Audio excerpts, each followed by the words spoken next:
nosotros comenzamos hablando de la sustancia extrínseca y cómo se organizaban las columnas nucleares, pero siempre hablando desde la perspectiva de los núcleos, de los nervios craneales, ¿cierto?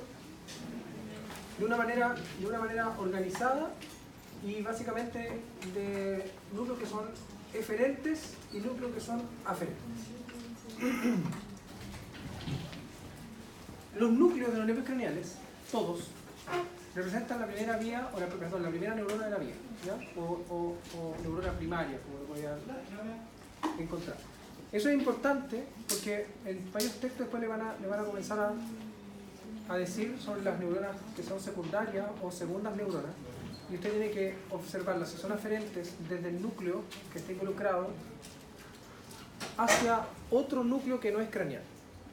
Por ejemplo, el núcleo sensitivo del nervio trigémino hacia el tálamo. Por lo tanto, ese es cuando estén diciendo que la vía es trigémino-talámica, inmediatamente usted dice es segunda neurona. ¿Me entiende? Porque la primera neurona llegó hasta el núcleo sensitivo del trigémino. Porque la primera neurona es el nervio. Entonces, eso es de la perspectiva de las aferencias. Y cuando es eferente, cuando el núcleo es motor, la neurona motora es inferior. La inferior se le refiere a la que nace del núcleo craneal o núcleo del nervio craneal y que va a ser nervio. ¿Me entiende? Neurona motora inferior. Y la motoneurona superior es la que viene de una región como la corteza. ¿Vale? Entonces, eso es importante. Otra cosa, un concepto importante, que al principio va a parecer ilógico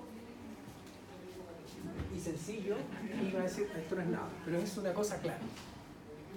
Los nervios craneales son el eje fundamental para descifrar un corte. Representan el nivel de un corte. Pero usted tiene que ser criterioso con escoger el nervio craneal adecuado para definir un corte. Eso significa que usted ha ido aprendiendo en el transcurso de estas columnas nucleares, sabrá que hay algunos núcleos que son precisos en un nivel y núcleos que se proyectan para más de un nervio, como el núcleo ambiguo, como el núcleo del tracto solitario, como el núcleo trigeminal, que no van a representar el nivel de un corte porque van a estar representados prácticamente en todo el tronco del encéfalo. Pero un núcleo del hipogloso define el nivel. Un núcleo como del vago, como del oculomotor, como del troclear, como del abducens, definen el nivel de un corte. ¿Ya? Eso es muy importante porque después en la clínica van a definir también el nivel donde esté involucrado un accidente, ya sea vascular o no vascular, porque va a haber ciertos nervios craneales involucrados dando alguna clínica. Por lo tanto, si da una clínica y usted detecta que es una clínica de motoneurona inferior, dirá, bueno, como tiene problemas de movilidad o motilidad ocular externa, entonces el nivel del corte que yo voy a buscar va a ser del nervio abducens. Y eso usted sabe dónde se encuentra, o debiera manejar. Bien, eso es como concepto de introducción. Pero había quedado pendiente esta columna. Esta es la columna somática aferente general. Es una columna que está compuesta por un núcleo, un súper gran núcleo, que es aferente, es decir, es sensitivo, y es general porque mantiene la sensibilidad total, propioceptiva, consciente, inconsciente, táctil, dolorosa, de los territorios de la cara. Y entonces tiene tres subnúcleos dentro del mismo núcleo. Un núcleo que está ascendido del tronco, porque si usted lo ve, esta columna nuclear es un núcleo que pasa por todo el tronco del encéfalo.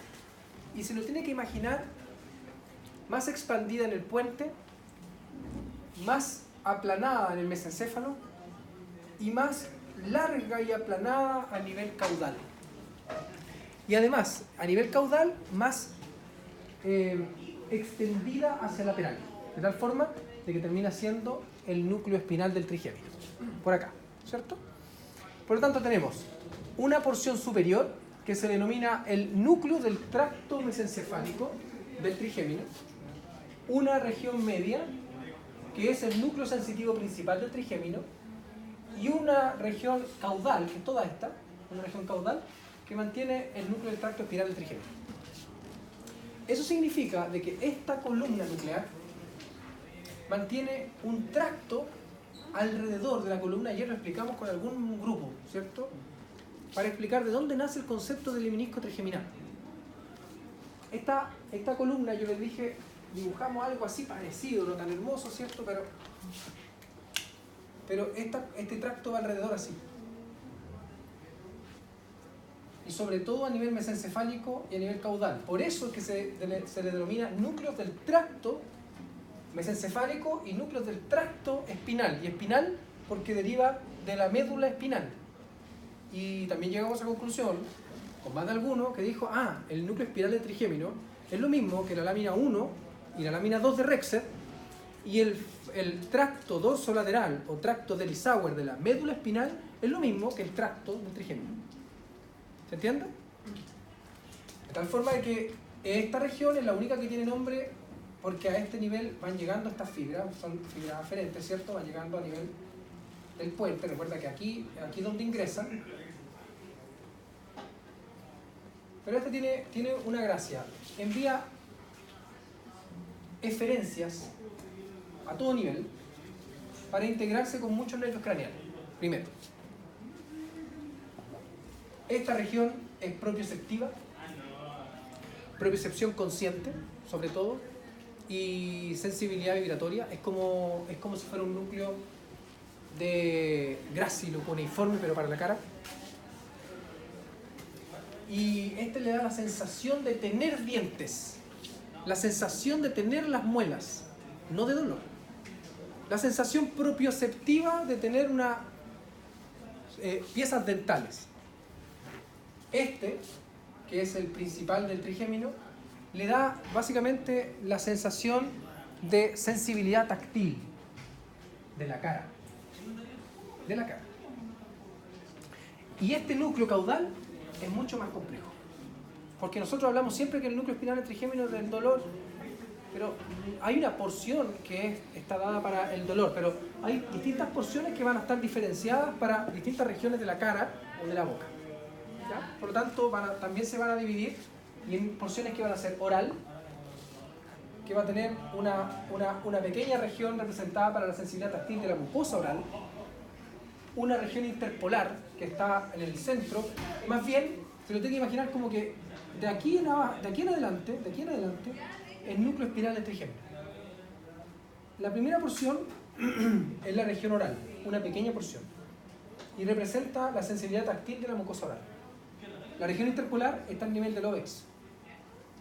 Ahí, una pequeña región que representa la sensibilidad, la sensación dolorosa de los dientes. Termoalgesia, pero de los dientes. Y la región caudal, termoalgesia, pero de la cara. De tal forma de que dependiendo del nivel que se fue afectada esta columna nuclear, puede dar diferentes clínicas. Otra cosa importante es que estos tractos que van alrededor del núcleo se cruzan en varios niveles, pero sobre todo a nivel del puente. Esto ya no tiene nada. Murió.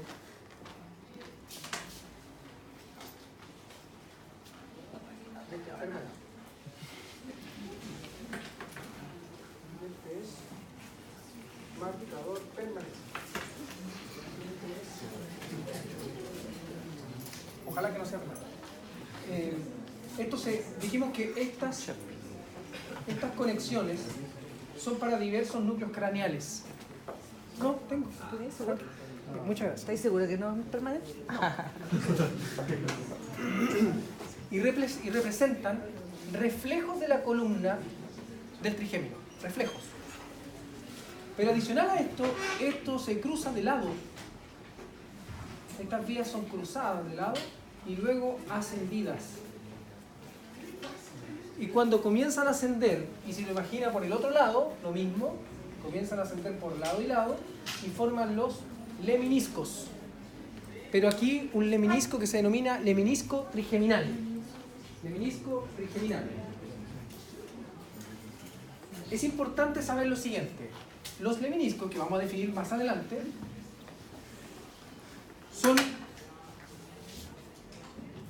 son vías, primero, no son núcleos, son vías ascendentes. Y si son vías ascendentes, son sensitivas, todas. Llevan información aferente. Los lemniscos llevan información aferente, todos.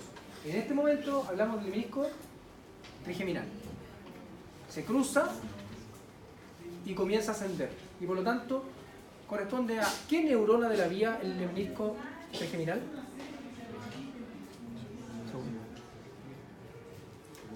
Segunda. Perfecto. Segunda neurona de la vía, ¿cierto? Por lo tanto, le van a hablar del lemnisco trigeminal, o también le pueden decir el fascículo trigeminotalámico, porque va a ir al tálamo y va a hacer lo mismo. Va a representar la segunda neurona de la vía.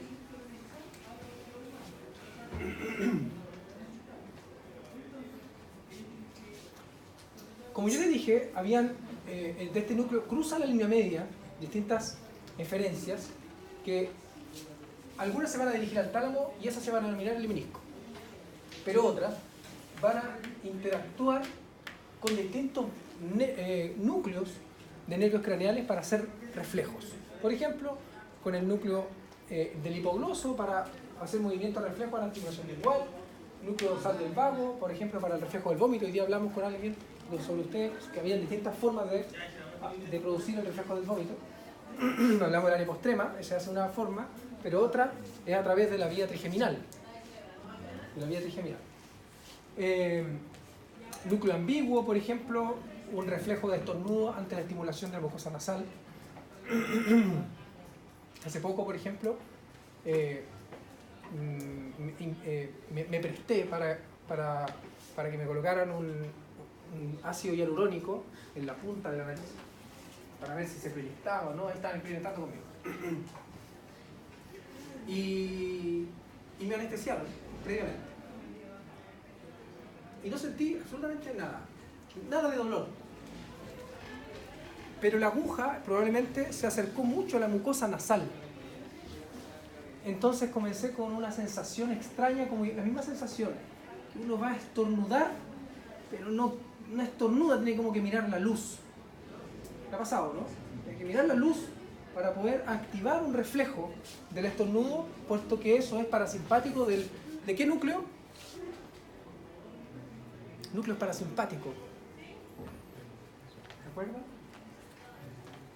Columna visceral eferente general. Columna visceral eferente general. Un núcleo que se encuentra por anterior al núcleo salivatorio superior. Se llama núcleo lácrimo muco nasal. Estimula y por lo tanto da la sensación entonces de que uno va a estornudar. Y la verdad que me costó mucho zafarme de esa sensación, pero fue mucho rato, fueron como 10 minutos. ¿Ya? Y era solamente el hecho de que habían estimulado la mucosa nasal. Entonces en vía trigeminal hizo un reflejo para poder estimular el núcleo ambiguo. Núcleo salivatorio inferior, reflejo de salivación a nivel parotidio. Todo esto usted lo puede deducir de acuerdo al resto de la clase, pero en realidad lo importante es que esta columna nuclear, que es sensitiva, interactúa con nervios craneales y con sus núcleos, sobre todo a nivel motor, para poder producir un reflejo en la medida que asciende. Por eso es que pasa por todo el tronco del encéfalo, porque los núcleos motores están a distintos niveles. Por lo tanto, lo que les decía al principio, los núcleos del nervio craneal, pero sobre todo los motores, son los más idóneos para poder decir el nivel de un corte, ¿ya? Para descifrar el nivel de un corte.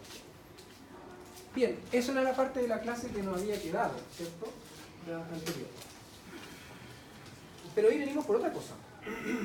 Hoy venimos por sustancia gris intrínseca. Una vez que está entendido configuración externa y entiende conceptos como por ejemplo de que el área vestibular se llama así porque ahí se encuentran los núcleos vestibulares, que el trígono del hipogloso mantiene el núcleo del hipogloso o el trígono del vago mantiene el núcleo del vago, y usted sabe dónde se encuentra cada uno de ellos y después lo suma con las columnas nucleares de conformación interna, pero sustancia gris intrínseca, se comienza a hacer un esquema más o menos detallado de cómo se proyectan las columnas nucleares y los núcleos y dónde emergen los nervios craneales. Perfecto.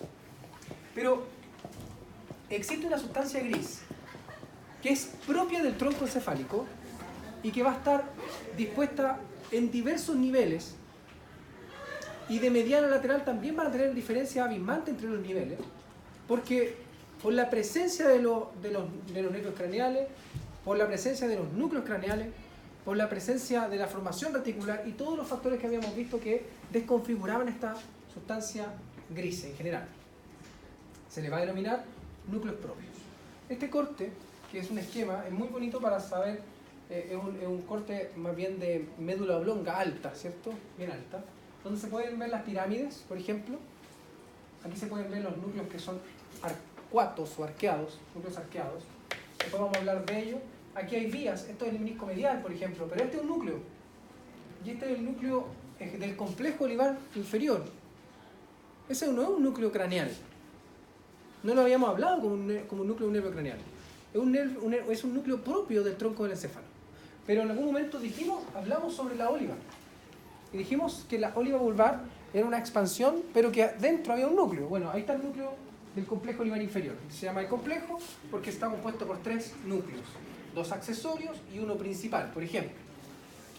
A eso se refiere a sustancia gris intrínseca.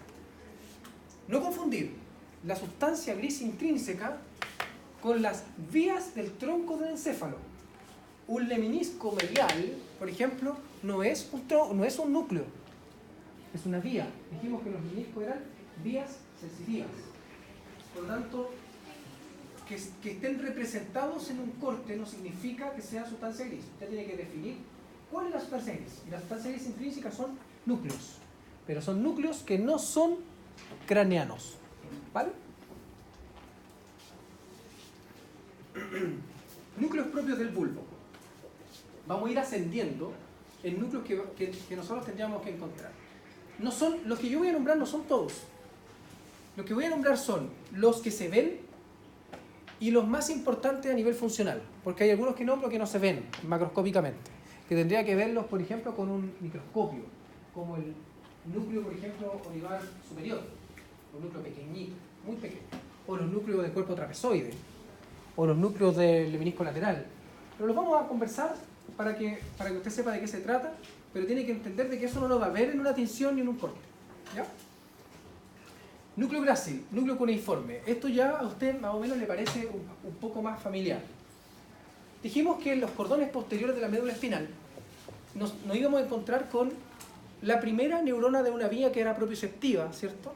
Y de tacto discriminativo y de propiocepción consciente, sensibilidad vibratoria, y que iba a ir de manera ipsolateral, o sea, por el mismo nivel, por el mismo lado, ipsolateral ascendiendo por el cordón posterior. Y nosotros dijimos que íbamos a tener un fascículo grácil y un fascículo cuneiforme, pero la segunda neurona de esa vía se encuentra en estos núcleos. Núcleos grácil y núcleos cuneiforme. ¿Dónde se encuentran esos núcleos? En cortes de médula oblonga o de bulbo, ¿cierto? El núcleo grácil está medial al núcleo cuneiforme porque así vienen dispuestos desde los cordones. ¿Qué son? Bueno, estaciones de relevo de sensibilidad propioceptiva consciente, sensibilidad vibratoria y tacto epicrítico, como lo habíamos definido. Sus axones, cuando nosotros tenemos estos 4 núcleos, ¿cierto? 2 cuneiformes, 2 grácil, envían su segunda neurona, se cruzan. Y cuando se cruzan esas vías que se producen de lado a lado, se van a denominar fibras arciformes internas, y esas vías se pueden ver en un corte. Fibras arciformes internas. En el minuto que se cruzaron y comienzan a ascender, se les denomina el lemnisco medial. Lemnisco medial. Que es el gran lemnisco o la gran vía sensitiva que mantenemos en el tronco del encéfalo, porque es la que tiene mayor representación. El lemnisco medial es muy importante. Y es muy importante porque mire las sensaciones que lleva. Es más, el lemnisco medial tiene una representación motora, es decir, o diferenciada por miembros, de tal forma de que si nosotros cruzamos la vía, las fibras que van a quedar hacia anterior representarían las vías que son de fascículo grácil, y las que están más hacia posterior, las del fascículo cuneiforme, o sea, quedan organizadas en el mismo lemnisco medial. Se cruzan, pero no de manera aleatoria, quedan organizadas en el lemnisco. Bien, entonces nos vamos a encontrar con fibra falciforme interna y con dos núcleos. Y después mantenemos otro núcleo que se denomina cuneiforme accesorio, que se encuentra en el mismo nivel que el núcleo cuneiforme, pero más lateralizado y levemente más superior. O sea que tendríamos que analizar un corte de los núcleos grácil y cuneiforme, y en un corte levemente superior, un par de milímetros, encontraríamos por lateral el núcleo cuneiforme accesorio. El cuneiforme accesorio toma ese nombre porque se ubica al lado del cuneiforme, pero no tiene la misma, no mantiene la misma información. Este mantiene información que es propioceptiva también, pero de propiocepción inconsciente. Esto es homólogo al tracto, que nosotros no hemos analizado los tractos aún, pero el tracto espino-cerebeloso dorsal. Se le denomina tracto cúneo-cerebeloso. Y si nosotros decimos que es cúneo-cerebeloso, lleva información propioceptiva hacia el cerebelo. Y como va al cerebelo, es propiocepción inconsciente. Y el espino-cerebeloso dorsal también. Solamente que el espino-cerebeloso dorsal es de toda la región corporal. Pero este es de la región de propiocepción de cuello y miembro superior. El cúneo cerebeloso entonces lleva la propiocepción inconsciente del cuello y el miembro superior. Decimos del cuello y no de la cara, porque ¿quién lleva la propiocepción inconsciente de la cara? El trigémino. Perfecto. Entonces, no pertenece al sistema de columna dorsal como el grácil cuneiforme, es parte del sistema del espino cerebeloso dorsal, eso es lo que estamos explicando, y sus axones forman parte de las fibras arciformes externas dorsales. ¿Se acuerda las fibras que se veían bajo la óliva? Unas arruguitas que nosotros definíamos como fibras arciformes externas. Bueno, las dorsales son la vía del núcleo cuneiforme accesorio, y que se dirigen al cerebelo por el cuerpo rectiforme, o sea, por el pedúnculo cerebeloso inferior. Perfecto, eso ustedes pueden lo estudiar. ¿Qué estamos viendo aquí? Uno de los cortes que estábamos analizando en el laboratorio. Esto es Atlas de Marco. Ya. Mire aquí. ¿Recuerda de que se les dijo de que las áreas oscuras eran mielina y que por lo tanto son estructuras que son vías, son fibras, son axones? Y la sustancia gris se ve como transparente o blanca o blanquecina o sin tinción. Por lo tanto, lo que nosotros estamos analizando aquí es, mire, eso es el núcleo grácil. Y aquí estamos viendo el núcleo, y eso, ¿qué será eso? Si eso es el núcleo cuneiforme. ¿El? No. Si eso es estructura blanquecina, es el núcleo cuneiforme, esto es el fascículo cuneiforme, y este es el fascículo grácil, y ese es el núcleo grácil. O sea que este está viendo la primera neurona, y aquí está viendo el cuerpo de la segunda neurona de la vía propioceptiva consciente. Entonces, decimos que estos núcleos son sensitivos, porque son propioceptivos, por lo tanto los remarcamos en color celeste o azul.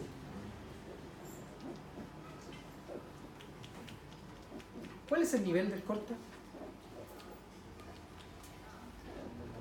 Ahí usted me va a decir sección transversal del bulbo de altura Sí, pero yo le dije que lo que marcaba el nivel del corte no eran núcleos de la sustancia gris intrínseca, son núcleos de la sustancia gris extrínseca. ¿Qué núcleos craneales se ubican? Esto es bulbo, ¿cierto? Esto es bulbo. Bajo el óvex, o sea, aquí todavía no hay cuarto ventrículo.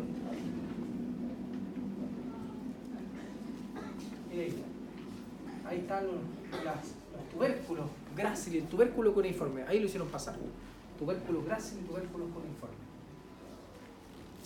¿Qué nos encontramos a ese nivel?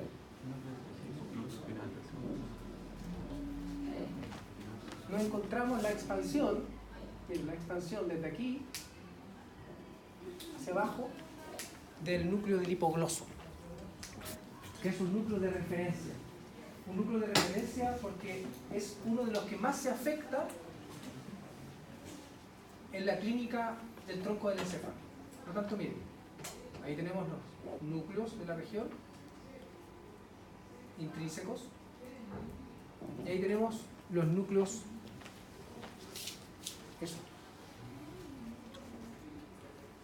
núcleos del hipogloso, y que se van a empezar a aumentar en la medida que lleguen al trígono del hipogloso.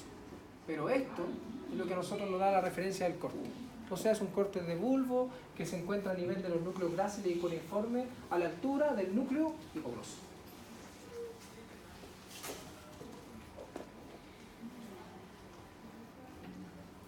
Un corte levemente superior.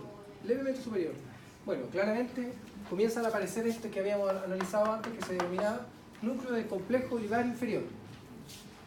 Vale, también es sustancia gris intrínseca. Pero miren, ahí. ¿Ve que está casi remarcado ahí?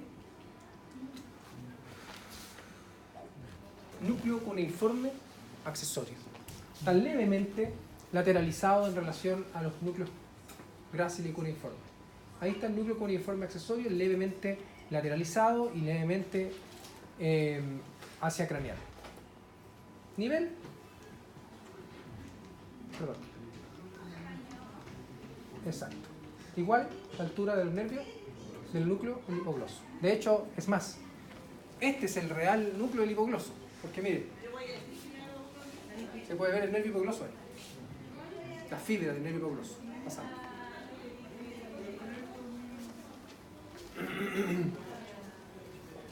Núcleos arqueados. Los núcleos arqueados, miren, son núcleos muy sencillos en teoría de ver y de que usted entienda su acción. Los núcleos arqueados se ubican en las pirámides, en las porciones más anteriores de las pirámides a nivel del bulbo, porque podríamos decir pirámide a nivel pontino, tan interna, pero no. En el bulbo, en las porciones más superiores de las pirámides y algunas veces levemente hacia medial, y tiene forma de semiluna. Y esos núcleos son homólogos a los núcleos pontinos. Es como, ¿se acuerda? Con varios he hablado sobre los núcleos pontinos. Decimos que los núcleos pontinos se encuentran distribuidos en el puente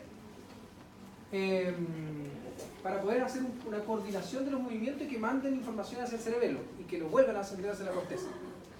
Por tanto, hacen una coordinación rápida de los movimientos. Los núcleos arciformes o arqueados hacen lo mismo, solamente que le corresponden al bulbo y son un poquito más amplios, más grandes, se pueden ver con mayor facilidad, pero los núcleos arqueados hacen lo mismo. ¿Cuál es la diferencia a nivel de su composición como vía? Es que entran por las fibras, por los cuerpos rectiformes o los pedúnculos cerebroso inferior versus los núcleos pontinos que llevan información hacia el cerebelo por los pedúnculos cerebelosos medios, ¿cierto? Entonces, los núcleos arciformes no van a ser difíciles de observar. Núcleos del complejo olivar inferior. El núcleo del complejo olivar inferior se ubica en el tercio medio de la médula oblonga, dentro de la óliva vulvar. Está formado por 3 núcleos, un núcleo principal, que tiene forma como de una hoja replegada, y 2 núcleos que son accesorios, uno accesorio que se denomina dorsal y un accesorio que se denomina medial, como 2 puntitos. No tienen mucha importancia esos accesorios porque hacen lo mismo de una manera filogenéticamente más antigua que el gran núcleo del complejo olivar inferior. Porque el complejo olivar inferior es un super núcleo de sustancia gris intrínseca. Es motor. en motor, pero necesita abastecerse de información espino-olivar, información que viene dada de la médula espinal. ¿Qué es lo que produce este núcleo del complejo olivar inferior? Aprendizaje motor. Aprendizaje motor. Puede refinar los movimientos, pero más que eso, ocupa al cerebro en su máxima expresión porque puede aprender. Puede estimular al cerebelo para que tenga una nueva memoria hacia un movimiento. Ejemplo, usted va a subir una escalera, usted sabe que sale a trotar un día y siempre sube unas escaleras amplias, larguísimas, que no sé, son 200 escaleras. Pero un día sale con un amigo y le dice, yo tengo un nuevo lugar, también hay una escalera maravillosa, con más de hecho, y usted las va a subir, pero como todos los días corre con esa escalera, va a subir la nueva y se tropieza en los primeros escalones. Porque su adaptación motora estaba hecha para ese tipo de escalones con esa altura, las que corría todos los días. Los nuevos escalones son levemente más amplios, son levemente más largos y usted se tropieza, pero después de unos 3 o 4 escalones usted comienza a aprender y empieza a automatizar su movimiento y usted ahora de los escalones ya no se le olvidaron y puede hacerlo sin problema. Y usted está automatizando su movimiento, ocupando su cerebelo con una vía maravillosa que se denomina el complejo olivar inferior. Una vía que está súper representada en un gato. O sea, si a nosotros nos funciona bien, hay animales como esos felinos, es la mejor representación o el mejor animal para estudio del complejo olivar inferior. Aprendizaje motor y ajuste de la vía. Por lo tanto, las vías que se proyecten del complejo olivar inferior van a ir hacia el cerebelo, la mayoría, y de hecho van a ocupar la máxima extensión del cuerpo rectiforme. O sea, la vía que se proyecte del complejo olivar inferior, que se denomina olivocerebelosa, es la máxima representación del pedúnculo cerebeloso inferior. El resto de las otras vías, como las que nosotros decíamos de los núcleos arqueados, por ejemplo, son pequeñas vías, o del cuneiforme accesorio, que dijimos que también iba a pasar por el pedúnculo cerebeloso inferior, la cuneo cerebelosa, fue una pequeña representación, pero esta se lleva casi toda la representación de la vía, del pedúnculo cerebeloso inferior. Bien, ¿de dónde recibe sus aferencias? De la médula espinal, por supuesto, del registro de la médula espinal que se denomina tracto espino-olivar para el aprendizaje motor. Del núcleo rojo, ¿cómo no? Si el núcleo rojo produce una adaptación motora contralateral descendente. Por lo tanto, existirá una vía que se denomine rubro olivar. Y fíjense un detalle, casi todos están organizados por el tracto tegmental central, que no lo hemos definido todavía. Pero fíjense, hay una cosa que tienen en común. El núcleo rojo, tegmental central. Núcleos de la base, tegmental central. Núcleos de la base, un núcleo putamen, el núcleo claustro, el núcleo caudado, el globo pálido, el subtálamo, núcleo subtalámico, etc. Núcleos de la base y el mismo tracto. Núcleo, sustancia gris periacueductal, mismo tracto. ¿Qué tendrán en común todo eso? Esta vía que no es un núcleo, integra movimiento. A eso se le llama vía extrapiramidal. Vías motoras que no pasan por las vías corticoespinales, pasan por otra parte, y a eso se le llama tracto tegmental central. ¿Se puede ver? No. El tracto tegmental central es difuso, está disperso. No lo va a ver no es como el fascículo longitudinal medial, no lo ve. Entonces, ¿qué es lo que hace el tracto tegmental central? Integra las vías extrapiramidales para después confluirlas y enviarlas a la médula espinal. Y todas van refinando movimiento. Y si usted los ve, dice, ese es movimiento. El núcleo rojo, la sustancia gris periacueductal, subnúcleos, movimiento. Los núcleos que son de la base, todos son extrapiramidales, todos refinan movimiento. Por lo tanto, este haz o tracto tegmental central es muy importante para integrar las vías extrapiramidales. Pero no estamos ahí, estamos acá. Sustancia gris periacueductal. La sustancia gris periacueductal es todo una rareza, la verdad. Una rareza. Porque tiene muchas funciones y todas muy dispersas y muy distintas una de la otra. Pero su principal función es el control descendente suprasegmentario del dolor. Y tiene una potencia, un potencial de liberación de endorfina, encefalina maravillosa y de disminuir las concentraciones de sustancia P. Perfecto, maravilloso. Pero una parte del núcleo, las partes más caudales y ventrales y laterales. Pero hay regiones nucleares que ni siquiera se saben para qué son.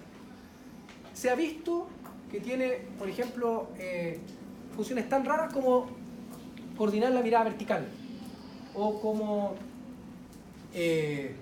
inducir el reflejo del vómito, pero no se sabe exactamente en qué región. Controlar la frecuencia respiratoria, pero no se sabe por qué, porque finalmente la frecuencia respiratoria está representada a nivel vulvar por unos núcleos que no se ven, son microscópicos, pero están a nivel del bulbo y no hay una conexión, al menos descrita. Por lo tanto, sustancia gris periacueductal en realidad es todo un misterio. En realidad, no tan misterio como otros núcleos que vamos a ver después ya. Núcleos dentados. Núcleo dentado es esto de cerebelo. Cerebelo, núcleo dentado interpósito. Coordinación motora. Y corteza cerebral, ¿cómo no? ¿Cierto? Los tractos córtico-espirales deben estar integrados con las vías extrapiramidales. O sea, sus aferencias están muy bien descritas. ¿Cuál es el nivel de ese corte? Porque claramente lo que estamos viendo aquí es ¿qué núcleo? Núcleos arqueados. Miren, núcleos arqueados. Ahí está. Se fija que es como que aquí está la vía córtico-espinal, esta es la pirámide, y se proyecta un pequeño núcleo, pero no es tan pequeño, es mucho más amplio que un núcleo continuo, pero tiene la misma función. Y esto, complejo olivar inferior. Ahí se ve uno de sus accesorios, núcleo accesorio y complejo olivar inferior, núcleo accesorio dorsal. El medial no se ve. ¿Cuál es el nivel del corte? Ese núcleo. Parece que no lo saqué yo.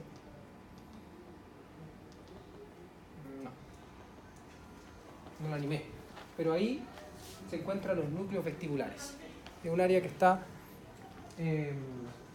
transparentada, ¿cierto? Los núcleos vestibulares. Por lo tanto, los núcleos vestibulares, que son esos, esa región, corresponden al nivel del corte.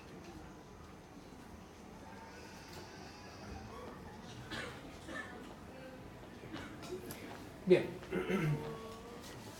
Pero mire, los núcleos del complejo olivar inferior, que son estos, interactúan entre ellos, enviándose fibras de un lado a otro. Además, interactúan con la formación reticular. Además, interactúan con el núcleo rojo, lo habíamos dicho. Pero la mayoría de sus fibras pasan hacia el cerebelo. Esas vías, que se van a denominar olivocerebelosas, son las que el profesor Vara las va a definir como fibras trepadoras. ¿Ya? Solo esas son las fibras trepadoras. ¿Y por dónde van a pasar? Por el pedúnculo cerebeloso inferior. Inferior. Pero profe, ¿cómo sabe que es pedúnculo cerebeloso inferior y no superior y no medio? Porque estamos en el bulbo. No puede pasar por otro lado. Porque el pedúnculo cerebeloso medio está a nivel del puente. Tendría que ser estructuras pontinas para pasar por el pedúnculo cerebeloso medio. Por lo tanto, todos los núcleos que hemos visto hasta aquí pasan por el pedúnculo cerebeloso inferior o cuerpo restiforme. Esto parece un enredo, ¿cierto? Totalmente, un enredo. Pero, mire, usted sabe, si está entendiendo todo esto, usted podría definir perfectamente este corte. Porque, mire, lo que nosotros estamos viendo son el mismo nivel, núcleos vestibulares, ahí están los núcleos vestibulares que corresponden al nervio vestíbulo coclear. Aquí estamos viendo un núcleo que nosotros vimos en la columna nuclear, que era gustativo sobre todo, y que es el núcleo del tracto solitario. De hecho, el amarillo es el tracto solitario, y lo que está alrededor es el núcleo. Por eso se llama núcleo del tracto solitario, porque por dentro lleva su tracto, que para el facial, el glosofaringio y bajo. Perfecto. Entonces, aquí hay otra cosita interesante. Esta región del complejo olivar inferior está delimitada por una sustancia blanca más densa que está alrededor así. Y después se une aquí y se va al otro lado. Acá y acá. Así.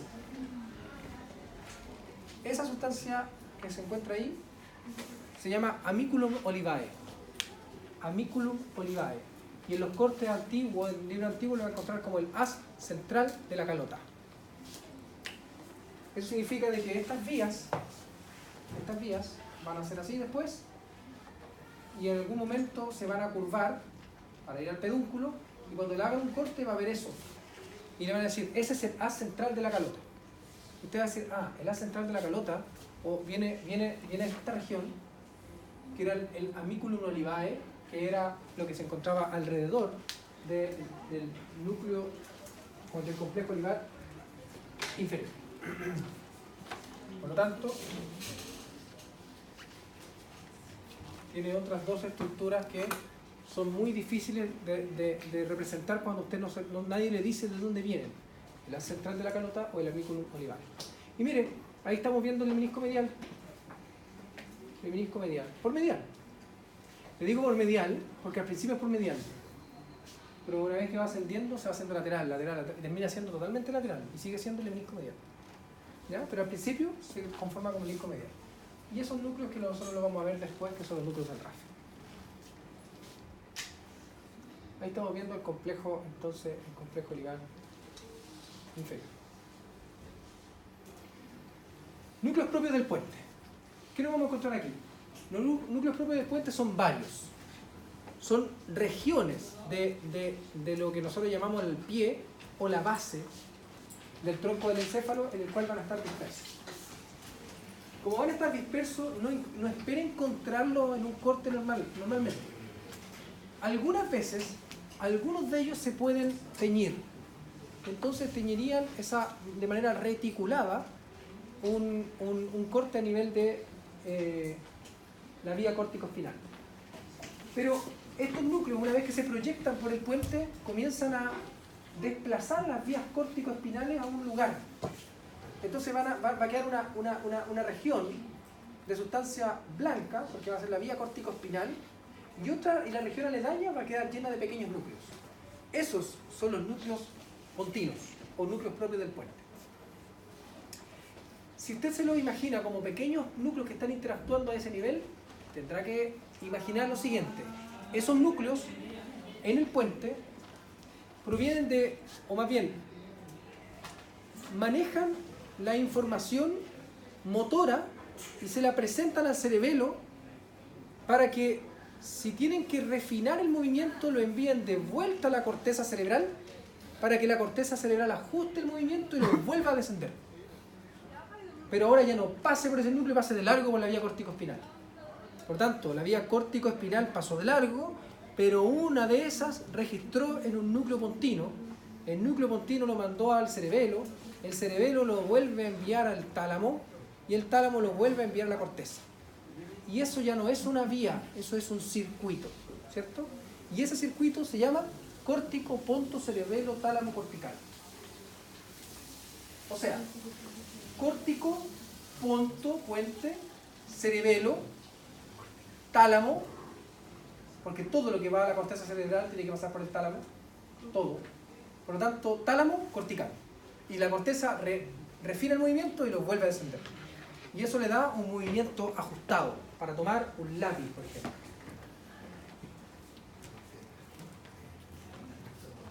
Hoy en la mañana tomando desayuno, me coloqué a pensar. Estaba solo tomando desayuno y estaba tomando un té. Y saqué una bolsita de té de una gran caja de madera que tenemos. Entonces, como tenía el celular aquí, saqué el broche, elevé con el otro dedo, elevé la tapa Saqué la bolsita con los otros dedos que me quedaban, cerré con el otro dedo y lo abroché con el otro. Y después de eso dije, primero, aquí hay una cantidad de vías que se están produciendo. Y me acordé de todo esto. Porque esto es ajuste motor, pero así a un nivel ya extraordinario. Núcleos pontinos, pero... Porque ese movimiento es difícil de hacer, pero lo hago todos los días. Entonces ya está refinado el movimiento. ¿Qué es lo que se ocupa para eso? Núcleos pontinos. Y refinan el movimiento voluntario, no las vías extrapiramidales. Las vías extrapiramidales además mantienen el tono muscular y refinan los movimientos, pero a nivel más descendido. Esto más bien toman como una muestra de cómo va a ir el movimiento. Toman una muestra y me la vuelven a presentar a la corteza. No, el movimiento no va bien. Ajústese. Y ahí sí. Cuerpo trapezoide o astría acústica ventral. ¿Qué es yo le hablo de esto para que usted se lo imagine y después se lo muestro. Pero intente imaginarlo. Cuerpo trapezoide. El cuerpo trapezoide lo definimos nosotros en la clase de vía auditiva. ¿Se acuerdan? Dijimos que el cuerpo trapezoide primero no es un núcleo. No es un núcleo, es una vía. Entonces, ¿por qué me lo pasa aquí si son núcleos? No, lo que pasa es que el cuerpo trapezoide dentro tiene pequeños núcleos. Se llaman núcleos del cuerpo trapezoide. ¿Pero qué es el cuerpo trapezoide? Es que los núcleos cocleares, yo les dije que los núcleos cocleares que se ubican ¿dónde aproximadamente? ¿Dónde se encuentran los núcleos cocleares?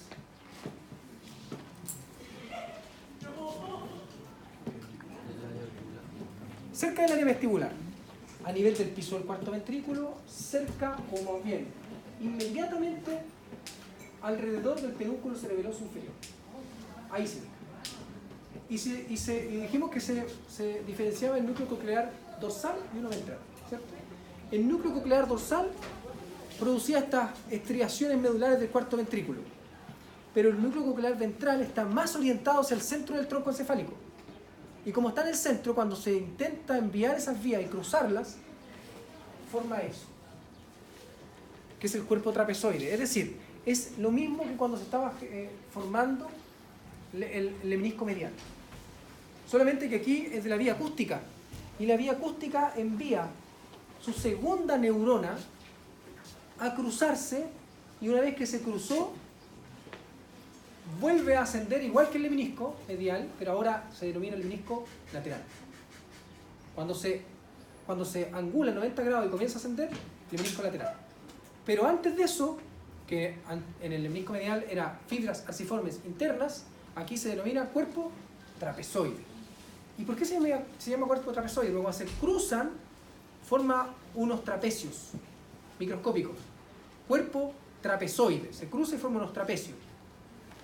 Pero en los extremos de este cuerpo trapezoide existen núcleos, aparte, y en el centro del cuerpo trapezoide, núcleos del cuerpo trapezoide. Y esos núcleos del cuerpo trapezoide son sustancia gris intrínseca.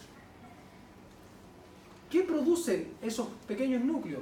Ajuste motor de la vía acústica. Ajuste motor. ¿Qué significa eso? ¿Cuál es la inervación motora de la vía acústica?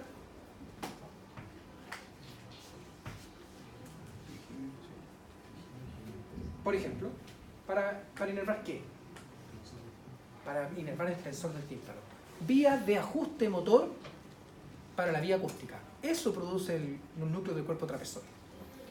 Adicionalmente son capaces de evidenciar el lado en el que se está ingresando el sonido. Detectan el lado del sonido. Cuerpo trapezoide se puede ver. Mire, si usted se lo está imaginando, este primero, el menisco medial. ¿Se acuerda que antes estaba aquí? Así. Pero ahora que estamos un poco más ascendidos, yo le dije que se va a empezar a correr. Se va a empezar a ir hacia los lados, porque esto va en búsqueda del tálamo, del núcleo ventroposterolateral, ventroposteromedial del tálamo, que está lateralizado. Por lo tanto, esto va a empezar a abrir, se va a empezar a abrir, el menisco medial. Pero mire, delante del menisco medial, ¿qué hay aquí? El cuerpo trapezoide, el cruce de esa información.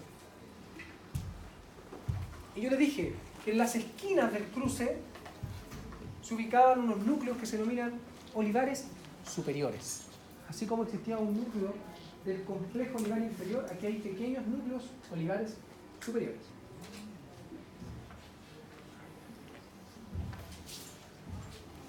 ¿Qué produce el núcleo olivar superior? El núcleo olivar superior. Ajuste motor, pero como un aprendizaje ante estímulos acústicos demasiado amplios, demasiado repentinos. Ajuste motor, igual que el complejo olivar inferior. Aprende, cuando tiene unos decibeles demasiado amplios, aprende a disminuir eso con una vía descendente. Aprendizaje acústico motor. Pero mire, aquí en el núcleos olivares superiores comenzó a ascender la vía. Y esta se llama lemnisco lateral. Es decir, el lemnisco lateral es vía acústica. ¿Hacia dónde se dirige el lemnisco lateral? ¿Cuál es el núcleo de relevo de información auditiva? No. ¿El colículo qué? Inferior. Este va al colículo inferior. El colículo inferior no es tan lateral, si lo recuerda, no es tan lateral. Por lo tanto, este, si bien es cierto, comienza siendo muy lateral, después ya no se hace tan lateral cuando va llegando al colículo. Y por lo tanto, el lemnisco medial, se va haciendo más lateral para llegar al tálamo. Entonces llega un momento en que este es más lateral que ese. ¿Ya? Pero todavía estamos en el cuento. Mire ahí, ¿qué estamos viendo aquí? Fibras corticopontinas. Corticopontinas, núcleos del puente. Ahí están los núcleos del puente. Y aquí estamos viendo las vías corticoespinales. Es decir, estas son las vías que van a pasar hacia la médula espinal. Pero les cuento otra cosa, estas vías, se dividen aquí en dos tipos a nivel del puente y antes del nivel del puente. De aquí viene lo siguiente que usted lo tiene que entender. Las vías corticoespinales se dividen en una corticoespinal real y una corticorretículo nuclear. Eso significa de que de la corteza cerebral debe haber una vía que maneje los músculos del cuerpo. Ah, vale, corticoespinal, lo entiendo. Pero debe haber otra que maneje los núcleos de los nervios craneales motores. Entonces se llama córtico nuclear, lo pueden encontrar como córtico nuclear o córtico retículo nuclear. De tal forma que vamos a tener dos tipos de vías corticoespinales: corticoespinal y córtico retículo nuclear o córtico nuclear.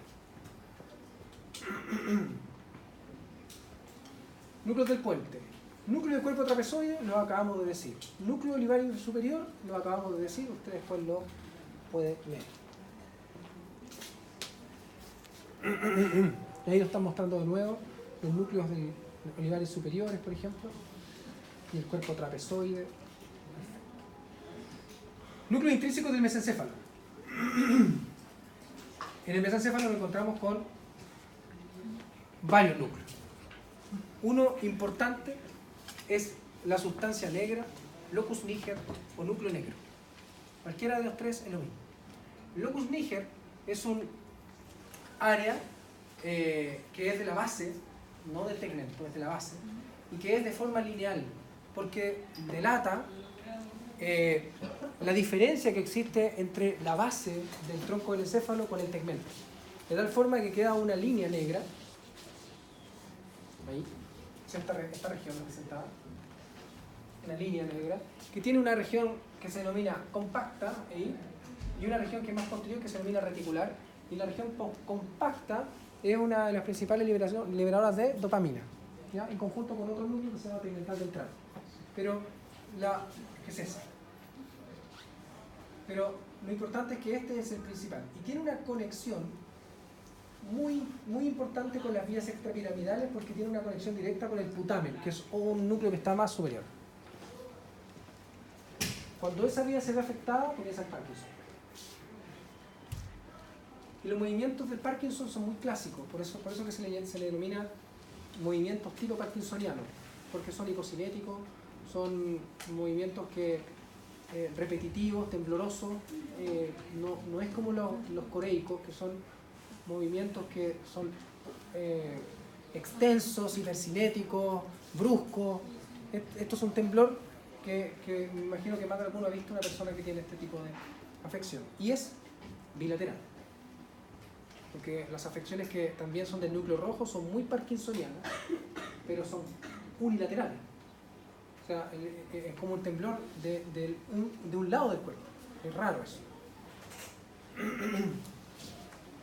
Bien, entonces es un núcleo motor, se ubica entre los pedúnculos cerebrales, tegmentos mesencéfalo, se relaciona funcionalmente con el tono muscular, tiene relación con las vías extrapiramidales por la conexión que yo les digo ahora, y se compone de dos zonas, una zona compacta que está más anterior, que es la que es dopaminérgica, y la zona reticular que no tiene melanina, pero también es importante porque se ha visto que cuando se ve afectada la zona compacta comienza el Parkinson, cuando se ve afectada ambas zonas comienzan los movimientos que se denominan Corea o Corea de Huntington.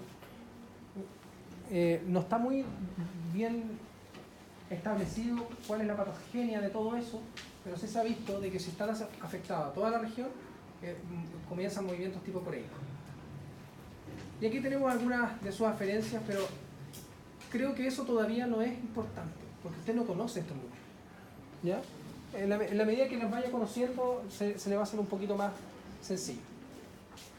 Pero forma parte de las vías extrapiramidales. Eso es fundamental.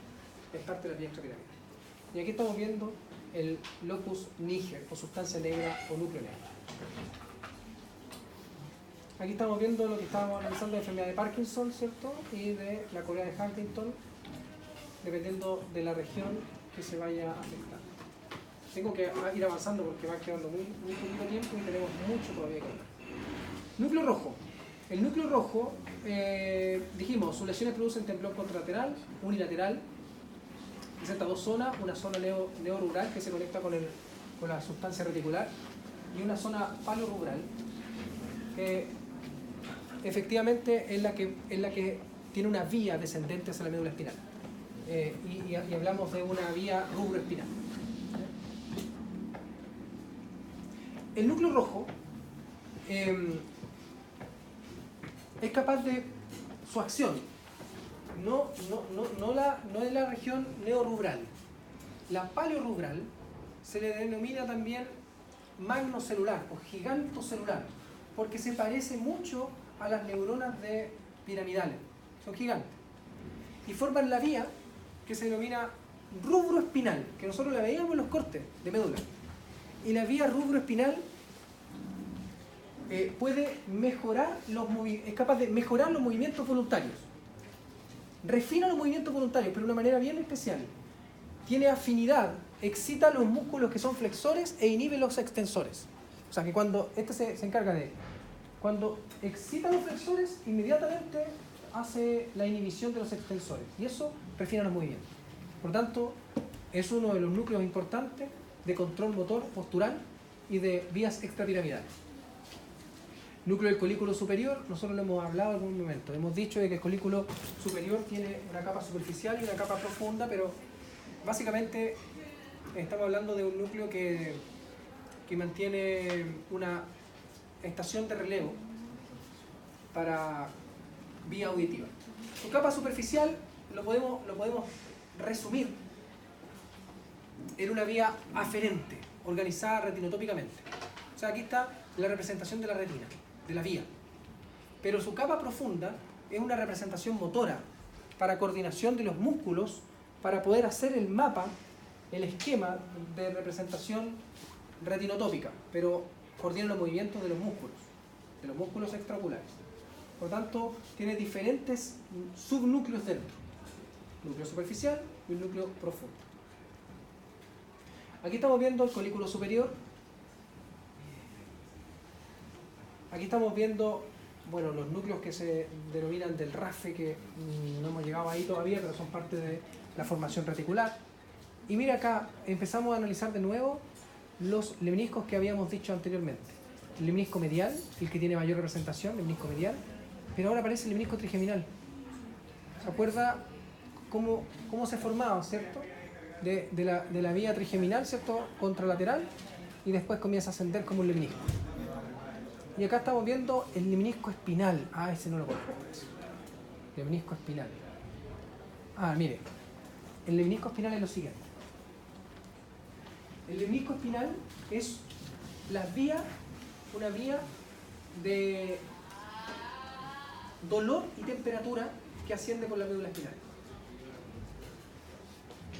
Entonces, se denomina espinotalámica lateral y espinotalámica anterior y van juntas, y después cuando van ascendiendo por el tronco cefálico se le denomina lemnisco espinal. Ahora, ¿cómo hago la diferencia entre una y otra?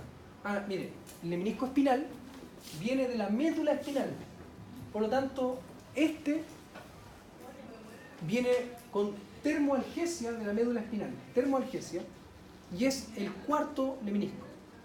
Es decir, tenemos lemnisco medial, lateral, trigeminal y espinal. Perfecto. Núcleos pretectales. El núcleo pretectal es un núcleo pequeñísimo. Nunca lo representan, creo que acá tampoco está.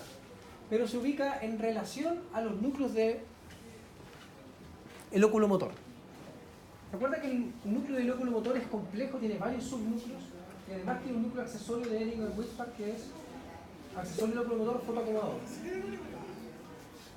Bueno, adicional a eso, tenemos un núcleo que es pretectal que se conecta. Este está conectado con el núcleo de Ehringer-Wittspark. ¿Qué es lo que hace? Es una estación de relevo para estímulos visuales. Es decir, aquí va una neurona que se conecta con el núcleo accesorio del óculo motor y este envía las fibras que van a ser preganglionales parasimpáticas. ¿Se acuerda que es un núcleo parasimpático? Por lo tanto, el núcleo pretectal corresponde a lo que se denomina núcleos del complejo del óculo motor. Ahí se entiende por qué se le denomina complejo del óculo motor solo al tercer par. Porque están todos estos núcleos. Núcleos del colículo inferior. Dijimos que el núcleo del colículo inferior, estación de relevo auditivo. A este le va a llegar el lemnisco lateral. Se organiza en tres partes, una zona central, una zona pericentral que es solamente dorsal y un núcleo externo, pero son tres núcleos. Lo importante es que tienen diferencia, no entremos en esto porque usted no es para eso la clase. Yo creo que lo mejor es que usted diga, uno es un reflejo auditivo, el otro es un reflejo, uno coordina movimientos de ojo y formación retinotópica y el otro es un núcleo de relevo auditivo. Lo importante también es que el colículo inferior está conectado por una comisura con el colículo inferior del otro lado y además está conectado con el colículo superior homolateral. Por tanto, tiene dos vías y eso hace una vía de la lámina completa cuadrigémina. Aquí entonces tenemos el colículo inferior y mire, cuando usted está en presencia del colículo inferior, que estamos hablando de la lámina tectoria, existe la representación de los cuatro lemniscos. Aquí tenemos el lemnisco lateral, mire, pegadito al colículo inferior. Claro, si va llegando con sus fibras hacia el colículo inferior. Lemnisco del trigémino o lemnisco trigeminal. Lemnisco espinal, termoalgesia, lemnisco medial. Y esto es propiocepción consciente, tanto discriminativo y sensibilidad vibratoria. Y esta es la diferencia que nosotros decíamos. Mientras más alto es más fácil de observar. La diferencia que existe entre las fibras córtico-espinales, que son más laterales, y las fibras que se denominan córtico-nucleares o córtico-retículo-nucleares, que son más mediales, que van diferenciadas en los pedúnculos cerebrales.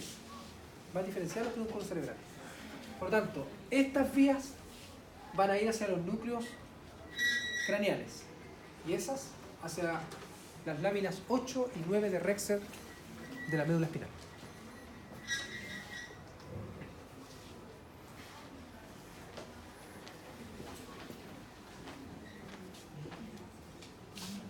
Un descanso de un minuto porque hace mucho calor y está muy